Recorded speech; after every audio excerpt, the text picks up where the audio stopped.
Welcome to Building with Brick, foundational wisdom on coaching, careers, and Christ.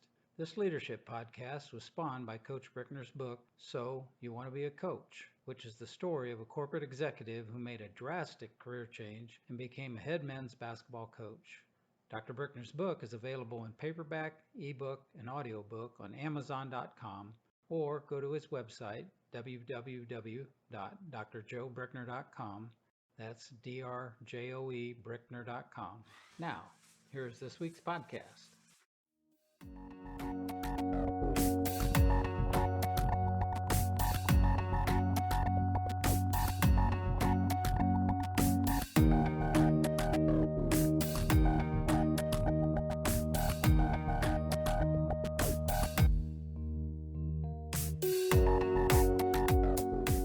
Welcome back, folks, to Building with Brick, Foundational Wisdom on Coaching, Careers, and Christ. The podcast was spawned from a book that I wrote about making a major change in careers, going from a corporate executive to a head men's basketball coach. In the book that I wrote, I really liked talking about how hard that was going from one career to another. But I didn't want people just to have my perspective. I've been blessed to have some really great guests on the podcast who talk about careers, etc., especially athletes who have moved on to doing things other than that. So today my guest is Rich Nieman, which is from St. Louis. Grew up there, played basketball there at St. Louis U. He finished his pro career, came back and has raised his family there.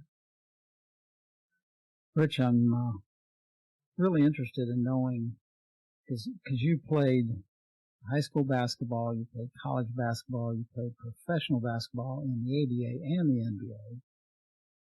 Did you notice a coaching difference in those levels? That could be a tough question, and part of it is my own. I guess you're kind of inward. I guess is the way I would describe myself. If you tell me to do something, I'm going to try to do it. I think that's at least athletically, Mm-hmm. The high school coach I had, you have three of them: your freshman coach and your sophomore coach. The sophomore coach was really, really helpful with the fundamentals. I mean, I'm talking about how to shoot a layup and where to put your feet and, how to pass the ball, all that stuff. Mm-hmm. I didn't like that passing part. I skipped that class. But that's not true. You were a good passer. But anyway, so you have that. The varsity coach was more introspective. I would say pretty much sarcastic. So some people will get turned off by that. I think it didn't bother me too much. The message that you may have heard or read is, I became a great player because that coach said I couldn't play. Mm-hmm. So I showed him. Mm-hmm. And the other one was, I quit because that coach said I couldn't, that. Yeah. And then the other coach, he's got his arm around you and he's hugging you and stuff, and you're just great and whatever. So my guy was not that kind of guy. So anyway, so that was high school. I think I mentioned we stalled in the state tournament. That I think was a matter of happenstance. I remember we had a timeout with 2 minutes and 30 seconds. We had some plays designed. We couldn't run it. It just didn't work. And a minute later, he called us over and said, well, if it isn't going to work, we're going to get the last shot. So, I think that was good on his part. He was pretty insightful as to what was going on. Mm-hmm. Yeah. College, I was recruited by a coach named John Bennington from St. Louis U. Right. Been there a long time. The classiest person you'll ever want to meet. Just an awesome, he was just a solid guy. I never got to play varsity for him. I played freshman. Of course, we had another freshman coach. And freshman basketball was a meat grinder, as you probably remember. Yeah. You know, you go through all the practices and you get to play against all the seniors. And what do they do? You know, to us young freshmen, what do they do, right? But you learn from that as well. Right? And then St. Louis U hired Joe Buddy Bramer, who had won a national tournament at Rockhurst NAI tournament. Yeah. And the board thought he was God's gift to basketball. I would have to say that he helped me a bunch individually. Mm-hmm. Summertime, again, it's that beat 'em up kind of stuff. I'm going to get another player, and you're going to battle it until one of you scores. One-on-one, all that stuff. It helped me a bunch. We had 3 players from my college team make the pros. Eugene Moore had a long career in the ABA, Kentucky, New York, Dallas. Barry Orms played a couple of years in Baltimore, and myself. But we were a 500 team. Once again, team is important. So let's see. So that was college. Professionally, first coach was Donis Butcher from Detroit.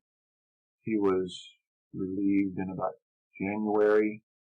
A guy named Paul Seymour, who'd been in the NBA forever and ever. Yeah. And he was the next coach. And he helped me a bunch, and probably one big help is he traded me. So I wasn't playing much in Detroit, so I got to go to Milwaukee, and that was Larry Costello. And again, very, very good fundamental coach. I mean, a playbook that was 2 inches thick, and you better know what one means, one down and one up, and whatever. So that was helpful from that point of view. Mm-hmm. Milwaukee went on to win an NBA title, not with me, but with Kareem. I could never figure that out, but somehow, what can I tell you, Oh, I know. He's not near the athlete you were. No, not in my mind anyway. But anyway, so that was Milwaukee. Went to Boston. I was there for a little bit, 2 months, 3 months. Tom Heinsohn was the coach there. Mm-hmm. He ended up having a nice NBA career. This was his first year, and whenever things got tough, he would step aside and Ray Auerbach would come down and lead us to the riot act of how things really were. Really? And so that was, Red sat about 6 rows back of the bench in the times that I remember. And, when there was something happening, he'd be given the signal of what to do. But, Mr. Heinsohn learned from that, I'm sure, and had a nice, successful career at Boston as well. Yeah. Most interesting coach I had was a guy named Bones McKinney. Played at Wake Forest. He actually played for the Washington Capitals with Red Auerbach. And this is going back in the 40s or the 50s or whenever that was happening. A Carolina guy, a Carolina drawl. Just again, helped me a ton by playing me. I guess that's the best thing. You learn a whole bunch by playing. There's enough talking at this point. Right. And where was he coaching? I'm sorry, Carolina Cougars. Oh, nice. Well, I moved to the ABA. I'm sorry, I skipped that part. I got released by Boston. The Carolina Cougars picked me up, and I had a really nice year with them, probably my best professional year with them. And then I was so cocky, I asked for a raise to $25,000. I was gone. You're out of there. So, give you a little insight. That wouldn't even be the blip on the negotiation right today. Oh, I know. I'm looking for $41,475,000. Whatever. So it was just a different time. But, went to Florida. I would have to say that person, we didn't see eye to eye. I think none of the players saw eye to eye with him. Road trips, we would rent a couple of cars and we would drive from the airport to the hotel. No one wanted to ride with him. So I can remember one time I was the driver that day and had a station wagon that would hold maybe 6 big people, 7. The car was stopped. I mean, people were laying in the back. They don't want to be with the big man. Who was this? His name was Hal Blitman. Hal Blitman. But anyway, he lasted a couple of years. And, I don't want to speak ill of anyone, so that's anyway. That wasn't very good for me. So anyway, and then finally Dallas, Tom Nasalki, who had been an assistant at Milwaukee when I was there, so I got to know him, and he did what he could do. I just didn't have a great year, and I was hurt. So end of story, you know. So how old were you when you finished your career? If I had a math major around, I could figure this out. Probably 25, I guess. 25. Yeah, something like that. Yeah. Then what did you do after that? Well, Julie will tell you, I decided that I wanted to go to Europe, and at the time you had to be an amateur, so that was quite a challenge. And I held out hope. I had a friend at the AAU that I was trying. You had to get this AAU card, right? And so I filled out an application for swimming, which if you've ever seen me swim, I'm clearly an amateur swimmer. And he said, well, they'll never look at the sport. They'll just look at the card. I'm going, cool. So I dillied around with that for 3 or 4 months. I looked into coaching at the time, and it just wasn't happening. Julie finally said, it's time to get a job. Yeah. She was going to graduate school at the time. Yeah. So I got a job selling chemicals for a company out of New Jersey, and that I enjoyed that a lot, actually. So I sold chemicals for 3 years, legal ones. So for 3 years, and then the economy changed and the sales went down. It was a commission job, so sales went down.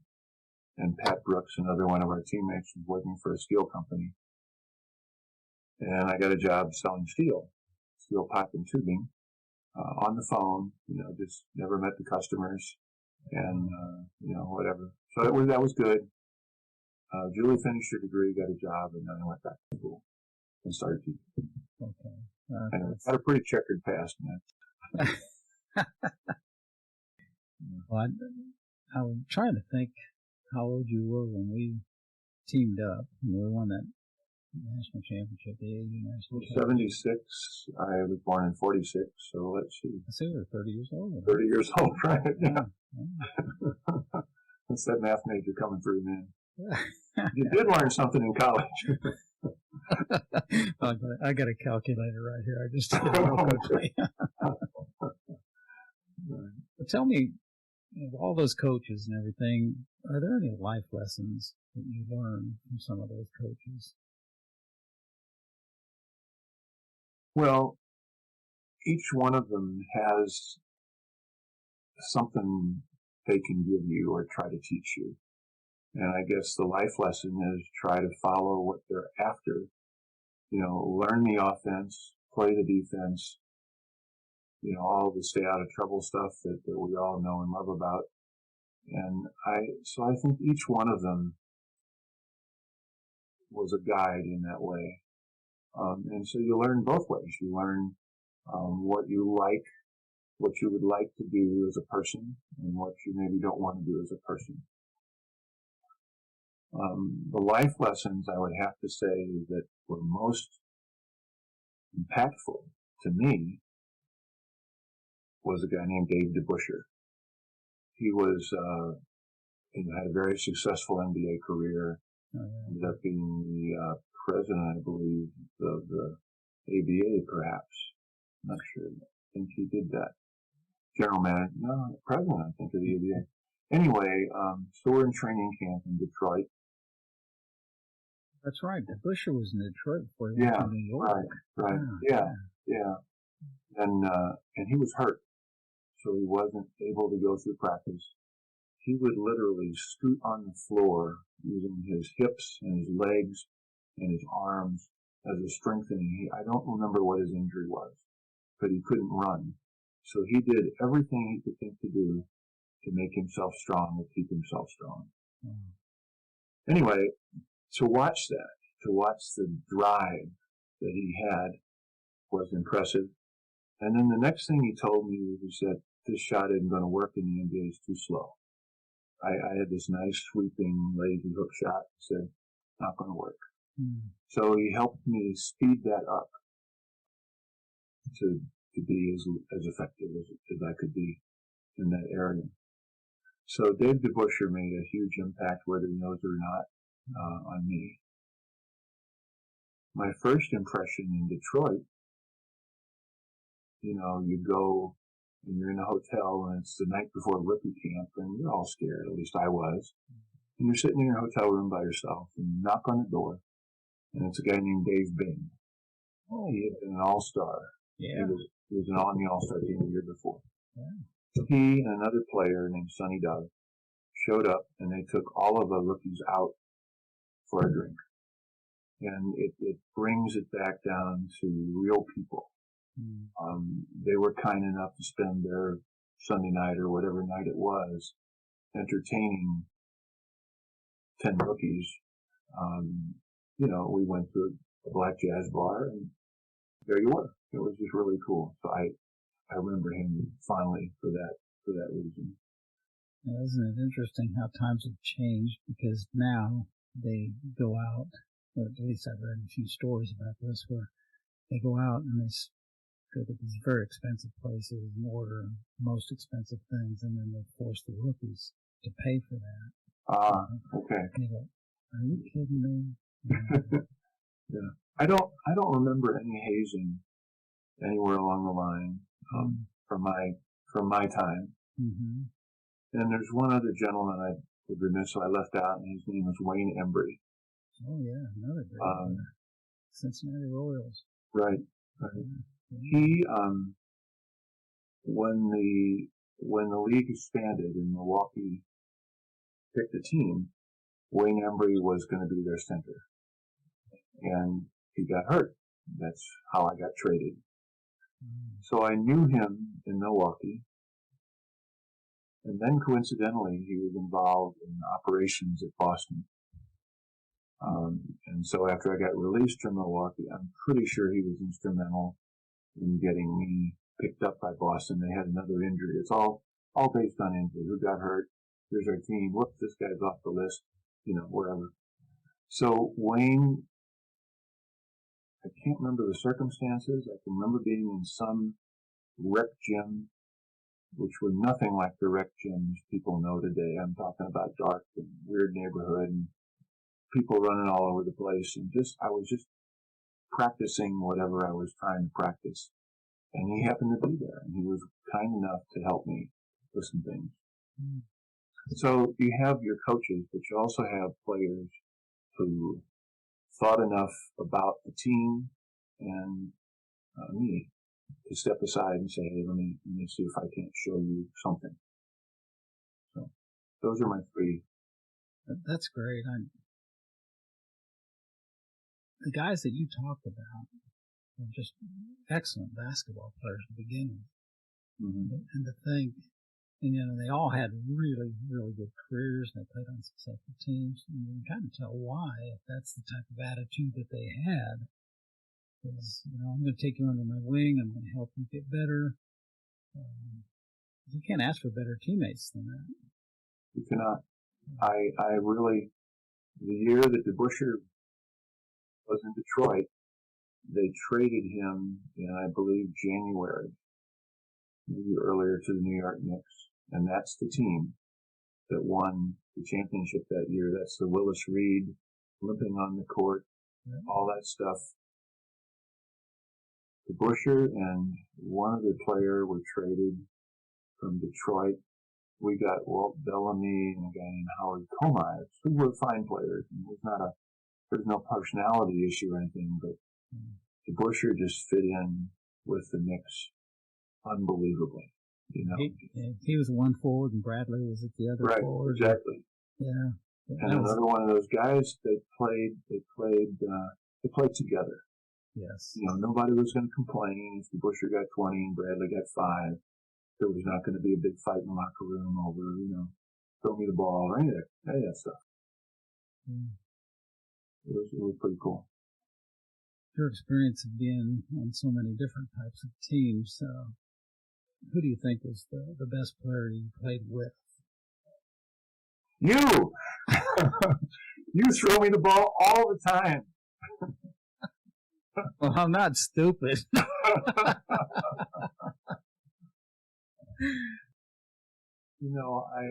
That would be hard to say because the Kudas teams that you were a part of, I felt that same camaraderie and selfishness all the way down the line. Mm-hmm. And I know that I shot the ball all the time, but I think it was with the intention of winning the game. Exactly. I think it was the way we played, and the same thing. People will kid about it now, but I hope anyway that they're kidding about it. Hey, we were there to win. We wanted to win this game. And not that was the only way, but that was what we did. Well, what a weapon we had with you in the middle. And, your hook shot, either right-handed or left, is the best. Yeah. And it was kind of funny when you talked about your high school teammate that used to throw you the ball and you'd catch it and you'd only have to, go 2 or 3 inches to get over the rim. You were excellent about giving us a target. And if we hit your hand, you were almost at the rim already. And they had the guy sealed behind you. What are they going to do with a 7'2" guy that has a great hook either way? So if we didn't pass you the ball, they should have booted us off the team. It didn't make sense. No. And you weren't a black hole either. When you got it inside and you didn't have the position, it always came right back out. And either you repost or if they dropped down to double team you, we had some outstanding outside shooters on that team. We did. And so you could go through the list. I saw Vince DeGrief a week ago at a Billiken game, and we were thinking about the fact that he probably should have gone to DeBerg for high school. Mm. And so you start to think about that, and you go, well, would that have been the best thing? Obviously, Vince is a great player, and we played well together, but how would that have worked out? Ken Rinderknecht from the outside, Gary Spar. You just go down the list and you have an Eddie Locke, we used to call him the human bowling ball. You get everybody a shot, It was just really, really cool. Rebound. The whole list. We're just going down the line, and Jerry Bose could. We just had a great team, I thought. Well, what's really cool about that is, we got along so well on the court. We got along even better off the court, and to this day, we are best friends. The team, not just 1 or 2 guys off it. The team are best friends. Right. Yeah. You can't replace those days. And it's just terrific. Yeah. Very lucky. Very blessed. Well, what brought you back to actually play AAU basketball after you had a pro career? Because most people, after they're done with playing pros, they don't want to continue to play in. It's hard, especially for a big person. Your knees start bothering you, your hips are bothering you, etc. But you didn't. You kept playing. You're still playing today. What are you now? 93 years old or so? Get that calculator out again, man. Still playing on Monday nights, I think. Yeah. What brought you back? I was in that phase of changing from I got to give up this basketball dream, going to Europe, like I mentioned. Mm-hmm. Bob Clark had a team. He was involved at the Kudas level. Bob Clark, Hank Sikowski, and Jim Buford, and so he got me to play up at Lowell Community Center, which was the first AAU ball I played up there. And then as time has it, guys change and the jobs change and whatever. And we split up for a while, and I think it was Bob again that came. It was either Bob or Hank. Vince and I were playing on one team. Those guys were playing another team. And every time it got down to the finals of the league, the two of us would meet, and one of us would beat the other. And it's like, well, hey, why don't we just put this together? And that's what we did. Yeah, I was blessed because that was the first year that I had been living in St. Louis. I'd moved in from Topeka. And I was playing, I called Jimmy Buford and said, hey, I'm moving to St. Louis. And Jimmy and I were teammates in college in Benedict. Right. And I said, hey, I'm moving to St. Louis. Are you playing? I sure would like to play. He says, yeah, you can play on our summer league team. So I was with Jim and Bob Clark and Hank. And you and Vince were on the other team. And we played you in the championship game, and we beat you guys that time. I figured as much. Paying the referee didn't hurt, though. Well, no, fortunately, we had somebody like Bob Clark who could, slip the money underneath the table and get it done. Right. But I remember after that game was over, it was really, really competitive. But when it was over, we all went out to this bar, and we stayed there late. It wasn't a dance type bar. It was just a bar where you got food and drinks. And gosh, we stayed there for 2-3 hours. And that's when you guys decided we're going to merge teams. And we did. And that very first year after we did, we won the national championship. Right. So right. It was a good plan. And we stayed together. The last I remember was 4 decades. We won the Salvation Army League. It was 4. Isn't that amazing? Yeah, and I think Jim stayed on a little longer. He might be in the 5th decade now. Pretty amazing. Well, Rich, I'm gonna break off here again for a short period of time. When we come back, I want to talk a little bit about what you're doing today. Maybe even before we get into that, what happened after you moved from sales into teaching? How that happened, and some of your perspectives on teaching. We'll do that when we come back. All right. Look forward to it. All right. Thanks.